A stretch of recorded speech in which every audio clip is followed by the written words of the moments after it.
दोस्तों, स्वागत है एक बार फिर से क्लास 11th के मैथ में। तो आइए, हमने समुच्चय शुरू किया है।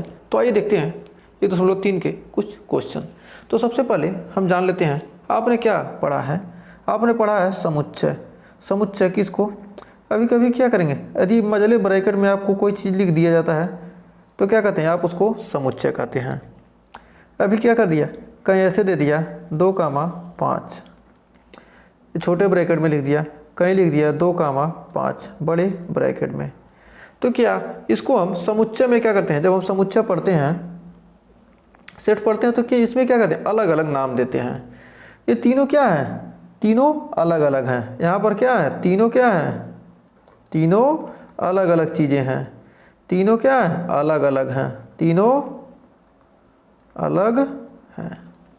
इसे तो आप क्या पढ़ते हैं, इसे तो आप पढ़ते हैं समुच्चय।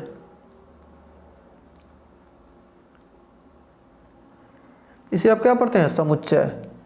लेकिन क्या है, ये भी समुच्चय ही है, लेकिन इसको क्या कहते हैं, हम अंतराल कहते हैं। क्या कहते हैं, 2,5 मतलब 2 और 5 के बीच। और 2,5 जब ऐसे आ गया तो क्या मतलब क्या है, 2, 5 दोनों शामिल है, और इसमें क्या 2 और 5 के बीच कह रहा है, तो मतलब क्या है, समुच्चय है। लेकिन क्या है, लेकिन इसे क्या कहते हैं, इन दोनों को क्या कहते हैं, अंतराल कहते हैं। इन दोनों को कहते हैं अंतराल।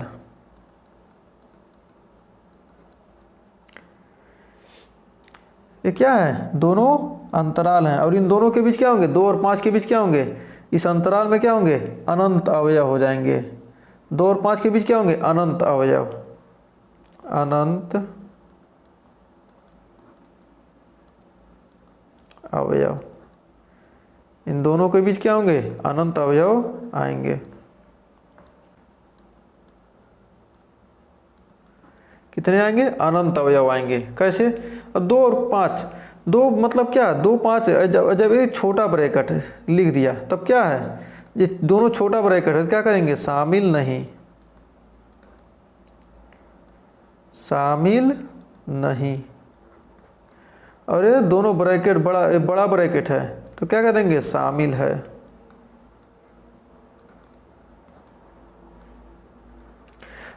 मतलब ऐसे छोटे ब्रैकेट में किया तो 2 और 5 के बीच की जितनी भी संख्याएं हैं, 2 और 5 के बीच क्या होंगी, अनंत संख्याएं आएंगी। 2 है, 3, 4, 5।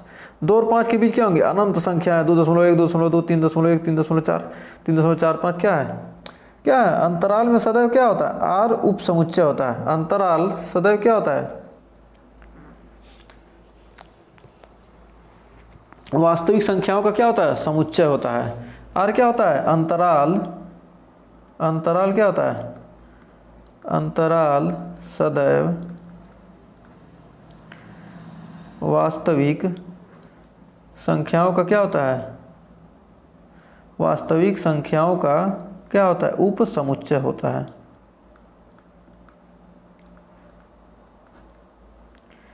उप समुच्चय होता है। जो अंतराल होता है क्या होता है, वास्तविक संख्याएं। 2 और 5 क्या है, 2 और 5 के बीच, यहाँ 2,5 दिया, 2 और 5 के बीच क्या होंगी, अनंत संख्याएं आएंगी। तो मतलब अनंत संख्या क्या होती है, वास्तविक संख्याओं। वास्तविक संख्याओं का क्या होता है, उप समुच्चय होता है। यदि वास्तविक संख्या दी क्या रहा, 2 और 5 के बीच, तो 2 और 5 के बीच क्या होंगे, इसमें क्या है, छोटा ब्रैकेट में लिखा, तो मतलब क्या है, 2 और 5 क्या शामिल नहीं है। यदि क्या करें, ये बड़े ब्रैकेट में लिख दिया, क्या दोनों 2 और 5 दोनों शामिल हैं।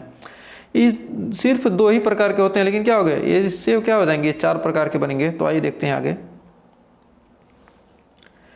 कह रहा 0 शामिल नहीं है। ये क्या मतलब, शामिल है, 0 करें, सॉरी अभी तो कुछ लिखा ही नहीं। मतलब यदि ऐसे लिख दिया, ऐसे कह दिया तो क्या कहेंगे, शामिल नहीं है। ऐसे बना दिया तो क्या लिखेंगे, शामिल नहीं है। मान लीजिए ऐसे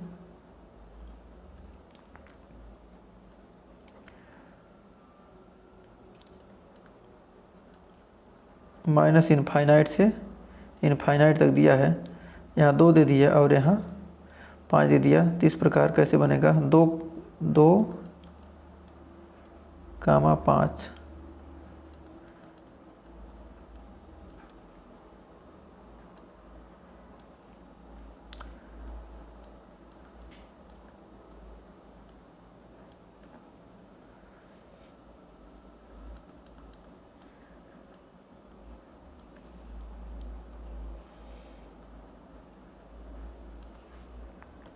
कन्फ्यूजन ना रहे।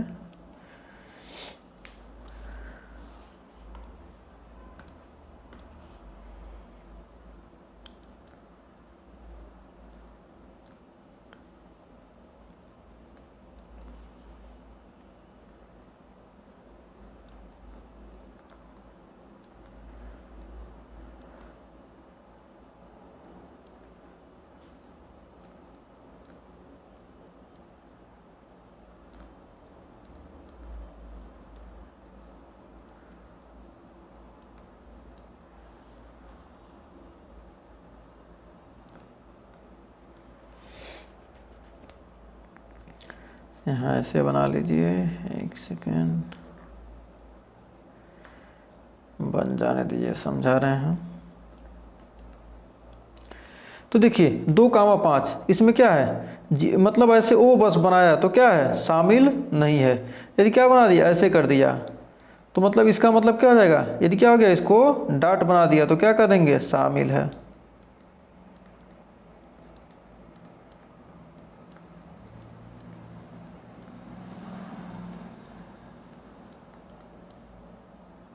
बड़ा ब्रैकेट लगा दिया, इसका मतलब क्या है, 2 और 5 दोनों लेंगे, 2 और 5 दोनों आएगा, और यहाँ पर 2 आएगा, इधर से बड़ा ब्रैकेट है तो मतलब 2 शामिल है, 5 नहीं है। 5 की तरफ छोटा ब्रैकेट है, जिसकी तरफ छोटा ब्रैकेट वो शामिल नहीं होगा।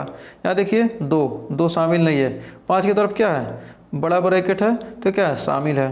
2 और 5 दोनों ही शामिल है, दोनों इसमें शामिल नहीं है। तो इसको क्या कर सकते हैं, समुच्चय निर्माण विधि में लिख सकते हैं, x such that x belongs to R. मतलब क्या है, यक्स क्या है, वास्तविक संख्याओं का समुच्चय है, लेकिन क्या है, 2 से बड़ा है और 5 से क्या है, छोटा है। 2 से बड़ा और 5 से छोटा। इसमें क्या होगा, यक्स भी क्या होगा, x such that x belongs to real number, और क्या है, यहाँ 2 से क्या है, बड़ा है, 5 से छोटा है, लेकिन 5 के बराबर भी है। अब यहाँ लिख सकते हैं x such that x belongs to R. X क्या आर से संबंधित है, लेकिन क्या यहाँ पर 2 शामिल है, तो मतलब क्या 2 के बराबर भी है, 2 से बड़ा है यक्स, और क्या है, 5 से छोटा है। और यहाँ पर लिख सकते हैं यक्स सच दैट यक्स, समुच्चय निर्माण विधि में लिख सकते हैं इसको आर कामा 2 भी शामिल है, और इसमें क्या है, 5 भी शामिल थे, यानी 5 से बड़ा और 5 के बराबर भी हो सकता है। तो क्या था, इस संख्या रेखा पर हमने क्या किया है, प्रदर्शित किया है, और क्या है, समुच्चय निर्माण है।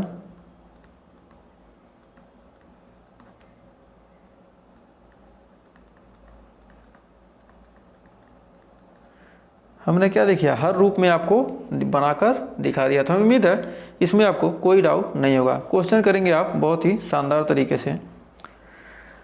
तो देखिए अब दिया आर के उप समुच्चय के रूप में दिया है, तो यहाँ पर आपको क्या करना है, यहाँ पर इसको क्या करना है, आपको दर्शाना है, इसको क्या करना है, समुच्चय निर्माण रूप में कैसे लिखेंगे। तो यहाँ पर दिया है ए कामा बी, यहाँ पर ए और बी क्या है, दोनों शामिल नहीं है, और यहाँ पर देखिए ए और बी क्या है, दोनों शामिल है। इसमें ए शामिल है, बी नहीं शामिल है, इसमें ए नहीं शामिल है, बी शामिल है। कर ए कामा बी, जहाँ बराबर कितना दिया, x such that A x belong x से ए क्या है, यक्स से छोटा है और बी से बड़ा है। तो इसको हम कैसे दर्शा सकते हैं, इसको दर्शा सकते हैं x such that x belongs to R. X क्या है, वास्तविक संख्याओं का समुच्चय है, जहाँ ये क्या है, इतना से छोटा है। इसको क्या कह सकते हैं, समुच्चय निर्माण रूप में ऐसे लिख सकते हैं, x such that x belongs to R, क्या ए के बराबर है यक्स, और क्या है, बी से बी के बराबर और बी से छोटा है। सेम वही काम करना है, X such that x belongs to R, यानी वास्तविक संख्याओं का समुच्चय है, A greater than X or equal to B, less than or equal B. यहाँ पर बी क्या करना है, X such that X belongs to R, A greater than X sorry, यहाँ पर b के बराबर, देखिए ये शामिल है तो ये शामिल क्या होगा, a के बराबर भी होगा, और b शामिल नहीं है तो क्या होगा, b से छोटा हो जाएगा। तो ये ध्यान दीजिएगा, मतलब ये कहीं गलती कर दिया तो क्या करना है, आपको सुधार करना है। तो मतलब क्या, b शामिल नहीं है इसमें, तो b शामिल नहीं किया। इसमें क्या है, a नहीं शामिल है तो a को छोड़ दिया, बराबर नहीं किया। यहाँ पर b शामिल है, क्या किया, b के बराबर दर्शा दिया। इसमें a और b दोनों शामिल है तो दोनों तरफ बराबर है। इसमें a और b दोनों शामिल है तो क्या होगा, दोनों में बराबर नहीं है। इतनी चीज़ें क्या करना है, आपको अच्छे से ध्यान रखना है। तो आइए बढ़ते हैं आगे, क्वेश्चन देखते हैं। देखिए 5वां क्वेश्चन क्या करा, PA के कितने अवयव हैं, यदि a बराबर इतना है तो PA में कितने अवयव होंगे। तो इसका सॉल्यूशन देख लेते हैं। PA के कितने अवयव होंगे, a बराबर क्या होगा, रिक्त समुच्चय होगा। मतलब क्या होगा, PA बराबर क्या लिख सकते हैं, PA, a बराबर क्या, रिक्त समुच्चय है तो PA में कितना अवयव है, एक ही अवयव क्या है, फाई है। तो क्या होगा, a में क्या है, PA में कितने अवयव हैं, एक अवयव है। तो उम्मीद है इस पहले 5वें क्वेश्चन में आपको कोई डाउट नहीं होगा। तो कितना सिंपल तरीके से हमने 5वां क्वेश्चन लिख दिया। अब फिर 6वां क्वेश्चन कह रहा है कि अंतराल रूप में लिखिए। इसको अंतराल रूप में लिखना है, कितना सिंपल सा है, कह रहा है x such that x belongs to r, तो -4 x से क्या है, छोटा है, -4 से बड़ा है x, और 6 के बराबर या 6 से छोटा है। मतलब क्या, इसमें 4 शामिल नहीं है तो -4 शामिल नहीं है, कामा। देखिए 6 के बराबर दिया है तो क्या करेंगे, 6 क्या है, शामिल है। फिर इसमें -12 शामिल नहीं है तो -12 क्या है, शामिल नहीं है, और -10 भी क्या है, शामिल नहीं है। अब इसमें 0 शामिल है तो 0 क्या करेंगे, शामिल कर देंगे। 7 शामिल नहीं है तो क्या करेंगे, 7 शामिल नहीं करेंगे। कितना सिंपल सा क्वेश्चन है। इसमें 3 शामिल है तो बड़ा ब्रैकेट, और 4 भी शामिल है तो बड़ा ब्रैकेट। तो क्या हो गए, यही आपके आंसर हो गए, और 5वें का भी आंसर आपको मिल गया। तो उम्मीद है ये दोनों क्वेश्चन आपको अच्छे से क्लियर हो गए होंगे। तो आइए देखते हैं 7वां क्वेश्चन।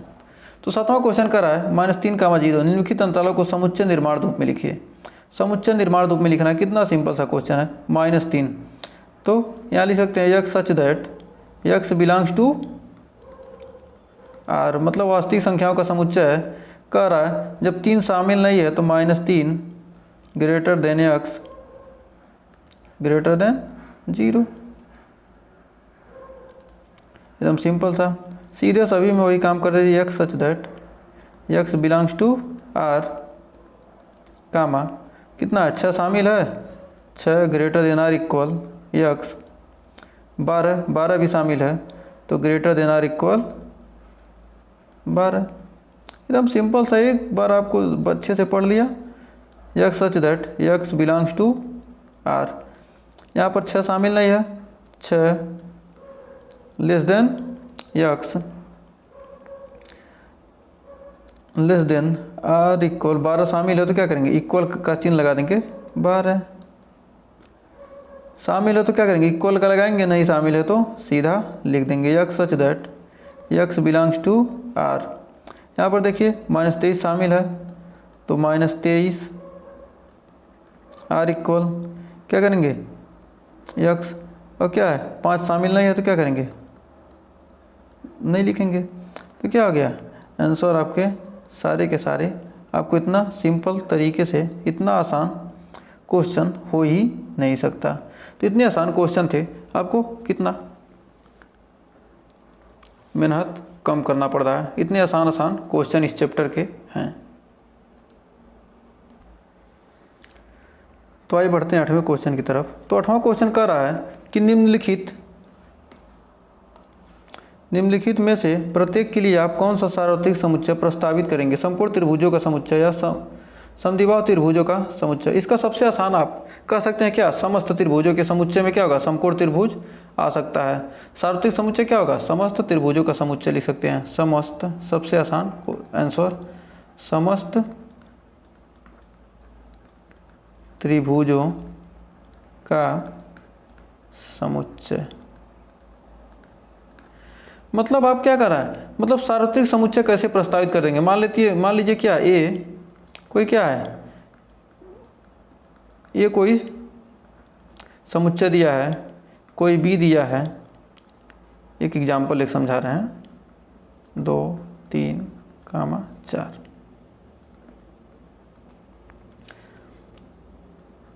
सी दिया है 4 5।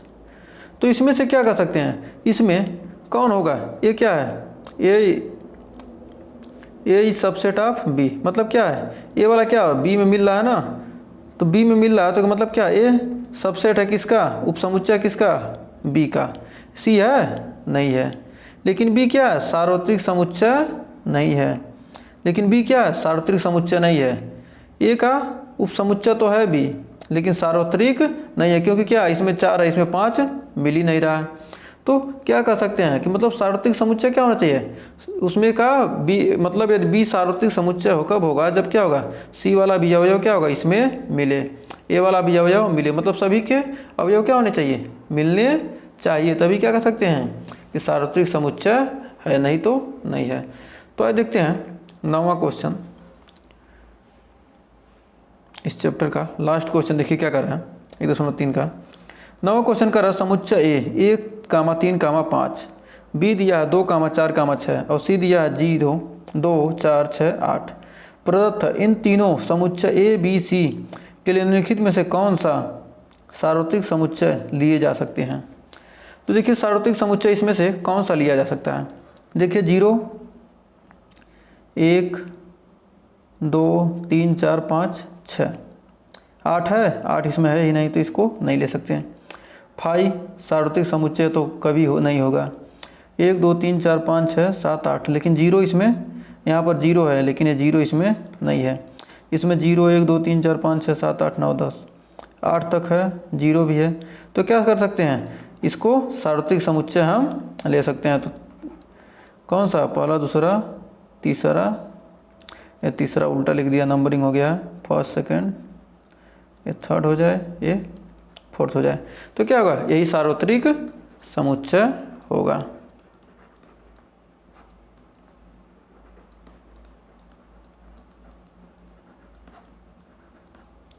तो हमें उम्मीद है ये 9 क्वेश्चन आपको इस चैप्टर के क्लियर हो गए होंगे। तो आज के लिए बस इतना ही। अगर वीडियो पसंद आए तो वीडियो को लाइक शेयर कीजिएगा और चैनल पर पहली वीडियो के हैं चैनल को सब्सक्राइब जरूर कीजिएगा। मिलेंगे नेक्स्ट वीडियो में, तब तक के लिए टेक केयर।